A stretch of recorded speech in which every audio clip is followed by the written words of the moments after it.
Okay, so last week we launched the first ever global survey of union staff around their AI use, what they think of AI, what their experiences are of AI, what their hopes and concerns are around AI. We really want to understand what is happening in unions, because potentially a lot of usage of AI is secret and not being shared, and we need to know what people are doing so that we can better support them and have more open conversations, more honest conversations about AI and its impact on unions.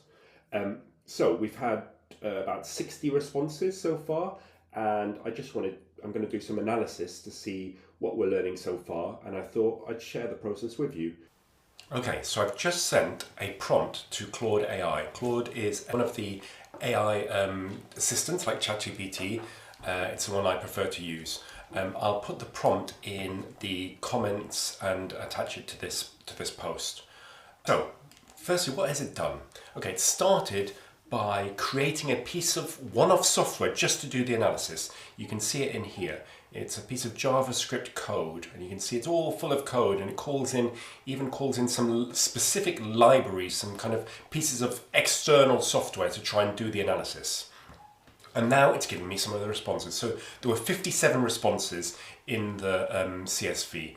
It has connected the different responses using different countries. So UK, some people wrote England, some people wrote Scotland, some people wrote Northern Ireland. There were 30 respondents from that. When it connected that together, I didn't have to go through. It used its own knowledge to do that.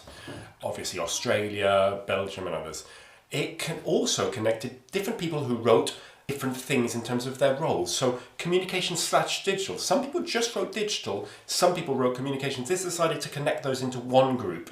Organising roles, including organisers and development officers, is another set of categories. It has connected together. It's done some analysis on AI experience levels. So of the people responding so far, 30% have said that they're at a standstill, and looking down the list, 19% that they're at a crawl stage. Whereas we have 30% at walk, 19% at run, and 2% at fly. It's then giving me an overview of AI usage by task. So the most common task for trade union staff that have responded to the survey is text development. So they use it for text development. 49% said that they used it occasionally, 21% regularly use AI for text development, and 30% have never used AI for text. The second most common is transcription and translation. 56% have used AI for these tasks, 44% have never.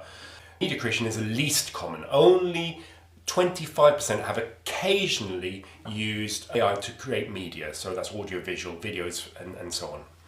So their hopes: union staff want productivity improvements, they want a better work-life balance, they want better union impact, stronger unions and more engaged members, and professional development.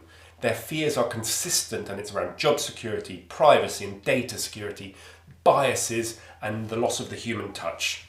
Some interesting segments it's picked out. 1, communications teams. It finds that they generally show higher adoption rates and are more likely to be in the run and walk category, and use AI for a more diverse set of things, whereas organising teams, more polarised. So you have some people with very little and some people with much more. Obviously most interested in member engagement, but with big concerns about human touch and relationship building.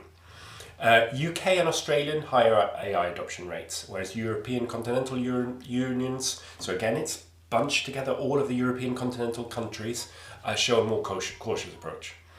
Notable comments: I don't want AI in my work as I believe it replaces workers, and currently large language and data models use people's intellectual property and personal data without their consent. It's a very valid and very true statement. Another, opportunities. Multiple responses have highlighted the potential for stronger advocacy and better member engagement. And finally, on challenges, there's a significant concern about member data and confidentiality. Now, it has created a summary. It suggests a union movement that is actively engaging with AI, but doing so cautiously and thoughtfully, with clear awareness of both opportunities and risks.